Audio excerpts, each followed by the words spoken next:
అసలు రెడీమేడ్గా వర్క్ అయితే వచ్చినప్పుడు అయితే మనం ఎలా సెట్ చేయాలో అసలు అర్థం కాకుండా ఉంటుంది. ఒకటి చిన్నగా ఒకటి పెద్దగా అసలు లెంత్ అనేది సరిపోకుండా ఉంటుంది.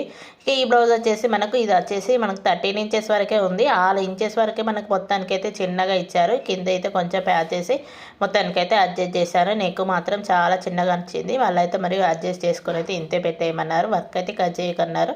ఇక మనకైతే మనం ఏం చేసేది లేదు కదా. వర్క్ అయితే ఎంత వరకు వచ్చేసిందో అంతవరకు అయితే పెట్టేశాను. చూడండి హ్యాండ్స్కి కూడా మనకు బార్డర్ అనేది వేరే కాడ ఇచ్చారు. ఇక్కడ నేను హ్యాండ్స్ బార్డర్ అనేది అటాచ్ చేసేసాను. చాలా బాగా వచ్చింది. ఇక దీనికి వచ్చేసి సారీ అయితే మనకు చాలా అయితే వెయిట్ ఉంది. మొత్తం అయితే ఆల్ ఓవర్ స్టోన్ వర్క్ అండి. ఇది మీకు తెలిసే ఉంటుంది. ఇది ఎక్కువగా యూజ్ చేసే వాళ్ళు ఎవరు అనుకుంటే మనకు ఎక్కువగా మనం ముస్లిమ్స్ వాళ్ళు అయితే మనకు ఇదైతే యూజ్ చేస్తూ ఉంటారు. ఈ కస్టమర్ కూడా ముస్లిం అమ్మాయిదే. చూడండి చాలా బాగా వచ్చింది. మొత్తం ఆల్ ఓవర్ స్టోన్స్ వర్క్. ఇది దాదాపుగా 3 kgs వరకు అయితే ఉంటుంది కావచ్చు. సారీ వెయిట్ అయితే చాలా వెయిట్ ఉంది. మొత్తానికి మొత్తం స్టోనే ఉందండి. చాలా వెయిట్ ఉంది. చాలా బాగుంది. చూడండి మొత్తానికి ఇలా అయితే ఉంటుంది. ఫినిషింగ్ అనేది చాలా బాగుంది. స్టోన్ వర్క్తోని పళ్ళు పాటుతోని మనకి ఇలా అయితే ఇచ్చారు. ఇక మనకు కింద బార్డర్ వస్తుంది కదా. బార్డర్ అయితే మనకి ఇలా అయితే వేశారు. చాలా బాగుంది.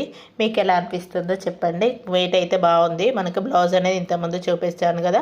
ఈ బ్లౌజ్కి అయితే డిజైన్ ఇలా వచ్చేసి మనకు స్టిచ్చింగ్ నార్మల్గానే చేయించుకున్నారు. కొంచెం అర్జెంట్లో ఉండి స్టిచ్చింగ్ చేసేసాను.